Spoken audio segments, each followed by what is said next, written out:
मनोज नावाचा एक साधा शेतकरी होता। त्याचं जीवन खूपच साधं आणि शांत वाटणारं होतं, पण आतल्या आत त्याच्या मनात एक मोठी तगमग होती।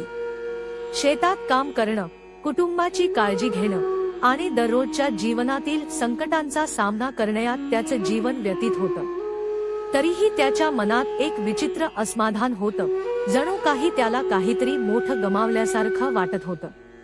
मनोज नेहमी विचार करत असायचा, माझं जीवन इतकं साधं का आहे? माझ्या जीवनात काहीतरी मोठं घडायला हवं होतं, पण ते कधीच का घडत नाही। मनोजच्या मनात ही अस्वस्थता वाढतच चालली होती। त्याच्या मनात विचारांचा गोंधळ होता, जो कधीच शांत होत नव्हता। कितीही प्रयत्न केले तरी त्याला त्याच्या प्रश्नांचं उत्तर मिळत नव्हतं। मनोजला त्याच्या कुटुंबातील लोकांनी अनेकदा सांगितलं होतं की देवाच्या भक्तीत आपल्याला शांती मिळते, पण त्याला नेहमीच वाटायचं की जीवनाचं खरं समाधान हे केवळ कठोर परिश्रम आणि यशामध्येच मिळू शकतं। देवाचं नाव घेतलं तरी त्याला काही उपयोग होत नाही, असं त्याचं ठाम मत होतं। मात्र त्याच्या आयुष्यात एक घटना घडली, जी त्याचं जीवनच बदलून टाकणार होती। एके दिवशी मनोजच्या जीवनात त्याचा बालपणीचा मित्र विजय आला। विजयने त्याला खूप वर्षांपासून भेटलं नव्हतं, त्यामुळे मनोज खूप आनंदी झाला। विजयने त्याला अनेक गोष्टी सांगितल्या, पण त्यात सर्वात महत्त्वाची गोष्ट म्हणजे श्री स्वामी समर्थांची ओळख। विजयने सांगितलं, तू कधी श्री स्वामी समर्थांचं नाव ऐकलं आहेस का? ते एक महान संत आहेत आणि त्यांच्या कृपेने लोकांचं जीवन बदलतं। त्यांच्या भक्तीने आणि उपदेशाने अनेक लोकांच्या समस्या दूर झाल्या आहेत। लोक त्यांना दिव्य आत्मा मानतात आणि त्यांच्या कृपेने लोकांना शांती मिळते। हे ऐकून मनोजने त्याचं पूर्ण लक्ष विजयच्या बोलण्याकडे दिलं। विजयने त्याला स्वामी समर्थांच्या आश्रमाची माहिती दिली आणि सांगितलं की त्यांना भेटल्यावर जीवनातील अशांतता आणि असमाधान दूर होतात। विजयने आपल्या जीवनात घडलेल्या अनेक अनुभवांचं वर्णन केलं, ज्यामुळे त्याचं जीवन बदललं होतं। मनोजच्या मनात आता स्वामी समर्थांना भेटण्याची तीव्र इच्छा निर्माण झाली होती। त्याने विजयच्या शब्दांवर विश्वास ठेवला आणि ठरवलं की स्वामी समर्थांच्या दर्शनाला जायचं। स्वामी समर्थांचा आश्रम मनोजच्या गावापासून काही अंतरावर होता। विजयने मनोजला सोबत घेतलं आणि ते दोघे आश्रमाच्या दिशेने निघाले। आश्रमाच्या परिसरात प्रवेश करताच मनोजच्या मनात एक अद्भुत शांती आणि समाधान जाणवलं। जणू काही या जागेच्या वातावरणातच काहीतरी दिव्य होतं। त्याच्या मनातील गोंधळ आणि अशांतता अचानक कमी झाल्यासारखी वाटली। आश्रमात अनेक लोक स्वामी समर्थांच्या दर्शनासाठी आले होते। स्वामी समर्थांनी त्या दिवसात अनेक भक्तांना आशीर्वाद दिले होते। त्यांचे अनुयायी त्यांची दिव्य लीला आणि उपदेश ऐकत होते। मनोजने स्वामी समर्थांच्या चरणी लीन होऊन नमस्कार केला। त्याच्या डोळ्यात एक प्रकारची भक्तीची भावना उफाळून आली, जणू त्याच्या आत एक नवीन जागृती होत होती। स्वामी समर्थांनी त्याच्याकडे पाहिलं आणि हसून विचारलं, तुझं मन अशांत आहे बाळा, का असं वाटतंय की तू शोधतो आहेस, पण तुला उत्तर सापडत नाही? मनोज अचंबित झाला।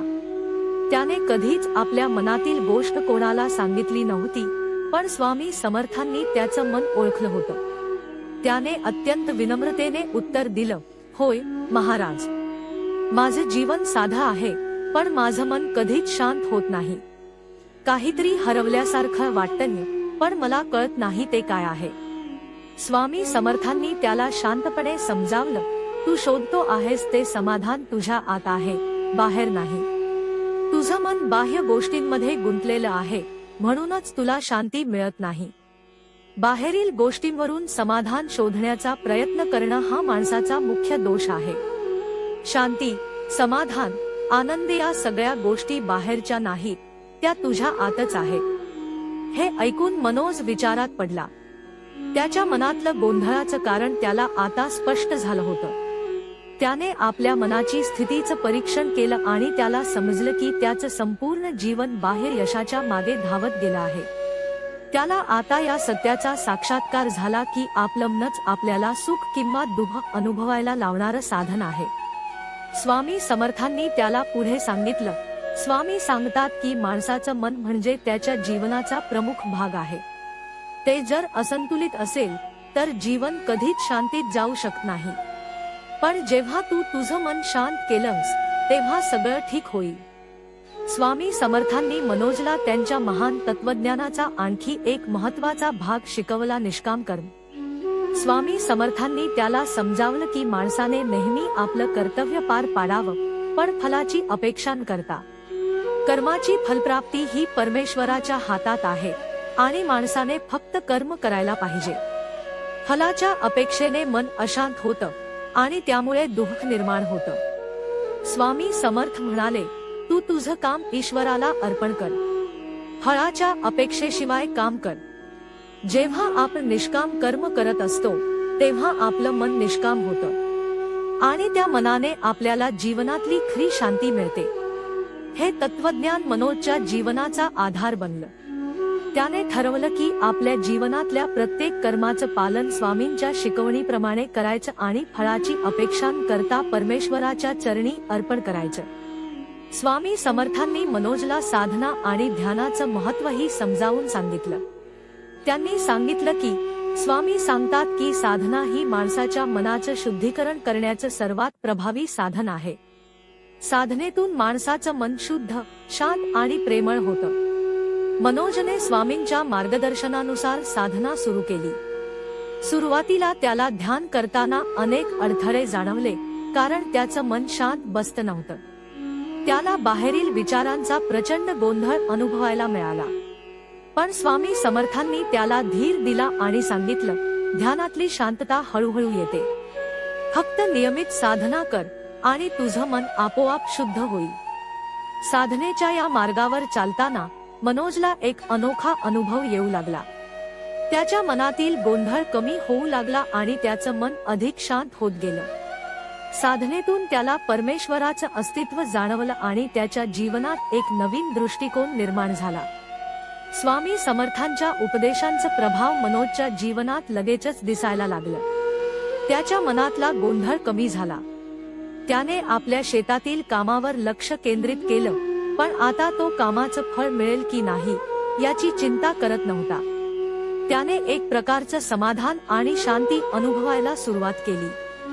आश्चर्य म्हणजे त्याच्या शेतातला उत्पन्न हळूहळू वाढायला लागलं. जरी उत्पन्नाची चिंता त्याने केली नव्हती तरी स्वामींच्या कृपेने त्याला फळ मिळायला सुरुवात झाली.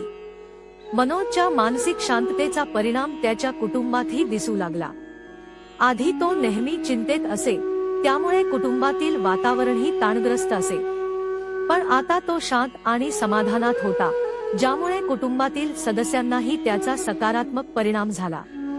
त्याची पत्नी आणि मुलंही आता त्याच्या शांत स्वभावाचा आदर करायला लागली. स्वामी समर्थांच्या शिकवणीने मनोजला केवळ बाहेरील जीवनाचं समाधान दिलं नाही, तर त्याला एक आत्मनिष्ठ आणि साधनेचा मार्गही दाखवला.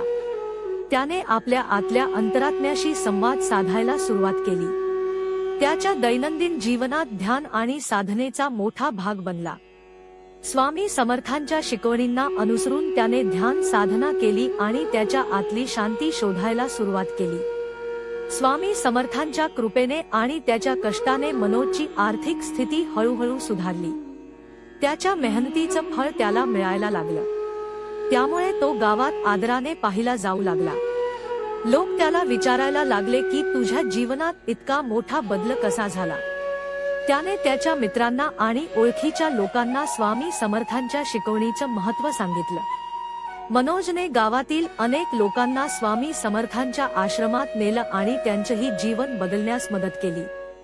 काही वर्षांनी मनोजने ठरवलं की तो पुन्हा एकदा स्वामी समर्थांना भेटायला जाईल. आश्रमात पोहोचल्यावर त्याला तिथलं वातावरण तसंच पवित्र आणि शांत वाटलं.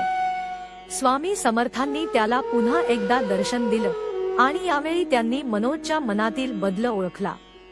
स्वामी समर्थांनी त्याला सांगितलं, तुझं जीवन आता त्या मार्गावर आहे बाळा.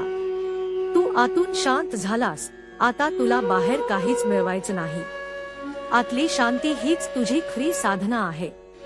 स्वामी समर्थांच्या या शेवटच्या दर्शनानंतर मनोजचं जीवन संपूर्णपणे बदललं होतं.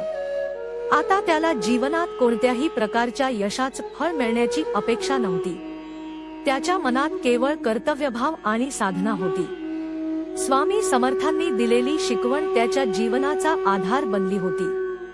जीवनातील प्रत्येक प्रसंगात त्याने स्वामी समर्थांच्या विचारांनुसार शांतता, कर्तव्यभाव आणि निष्काम कर्माचं पालन केलं. या कथेतून आपण शिकतो की श्री स्वामी समर्थांच्या शिकवणींचं सार त्यांच्या साधनेत आहे.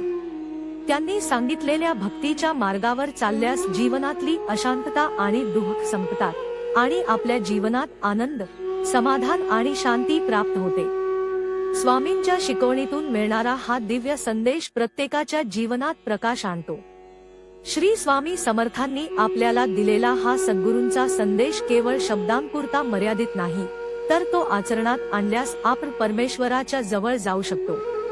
स्वामी समर्थांच्या या कथेमध्ये संदेश आहे की आपल्यातील आत्म्याचा दिव्य अंश जागृत करून जीवनात शांती, समाधान आणि भक्ती यांचा अनुभव घेण्याचा मार्ग आहे.